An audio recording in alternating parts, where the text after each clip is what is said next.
here, my name is Leslie, and today I'll be doing the creature feature book tag created by the 3 bookshelves, and I was tagged in her original video, and I'll be sure to link her channel down below.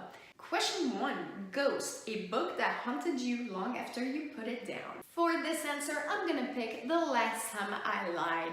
If you've been following my channel for a little bit, I talk about this book all the time. This is a mystery thriller, and the ending was so unexpected, so surprising, that months after I've read this book, I'm still finding myself thinking, wow, what a good ending that was. Question 2, Witch, a book that put you under a spell. For the sake of varying my answers from tag to tag, I'm gonna answer the ACOTAR series. Even though I am not a huge Throne of Glass series fan anymore, I do enjoy the ACOTAR series very much, minus that novella. And this is a series that I feel I'm going to keep on obsessing over for a long time. Question 3, Skeleton, a book you picked up only knowing the bare bones about it. For this answer, I've got Neverworld Awake by Marisha Pessl. I knew it was a mystery of some sort. I knew it had to do with people being in purgatory of some sort. I just finished it and it was good. Watch out for my review of it. Question 4, Werewolf, a book that turned out to be entirely different than what you expected. For this one, I'm going to answer Heartless by Marissa Meyer. This was a book that I was hoping would be dark and would give us an insight as to who the Red Queen was before she was this evil, cruel queen, and I was so disappointed. I did not like it. I thought the main character was whiny and unlikable from the beginning, which I don't think is what the author meant to come across as. Question 5, Zombie, a character you wish you could bring back to life. A bit of a spoiler if you haven't read the Grisha trilogy, just skip along. The Darkling. I wish the Darkling hadn't died. I was Team Darkling from the beginning.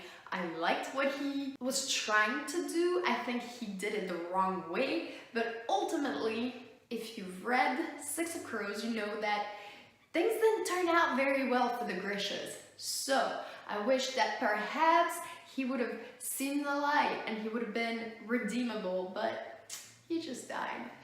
Question 6, Vampire, a book that left you emotionally drained.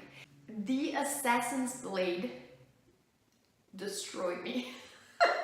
So I picked up The Assassin's Blade as the very first book in the Throne of Glass series that I ever read, and I didn't know that Sam was dead. I didn't know anything about that series. I didn't know that it was the type of series that will just kill off an awesome character, and it really destroyed me. For months I was grieving for Sam. I will always be Team Sam. Question 7, Mummy, a series with a perfect wrap-up. I'm gonna answer the 6 of Crows duology because I feel like it was really well wrapped up. There was no plot holes that kept me guessing or unanswered questions. Question 8, Alien, a book you love from a genre you typically never read. There are very few genres that I refuse to read, such as erotica, romance, or sci-fi, and I haven't read any of those. So I'm gonna switch around my answer a little bit. I'm gonna say that Save the Date was the very first contemporary I've ever read, and I loved it. Morgan Matson and Save the Date have set me on a path of contemporaries, and I think it might be my favorite genre of the year. Question 9, Frankenstein.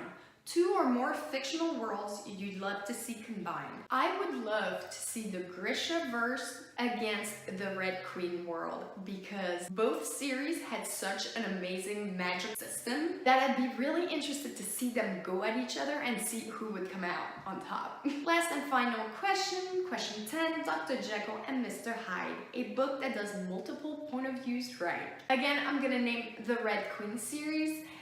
You may have your issues with the tropes that are in that series, but the third and the fourth novel have all the main characters' point of views in it, and it was what really drawn me to liking the third and final book so much. And now I'm going to tag some people. I'm going to tag Just a Girl and Her Book, Charlie Truff, and Fiction in Flannels. Tag you're it. I really enjoyed doing this tag. I really tried really hard to give you different answers than I usually give. And thank you for watching. I'll catch you guys in my next one.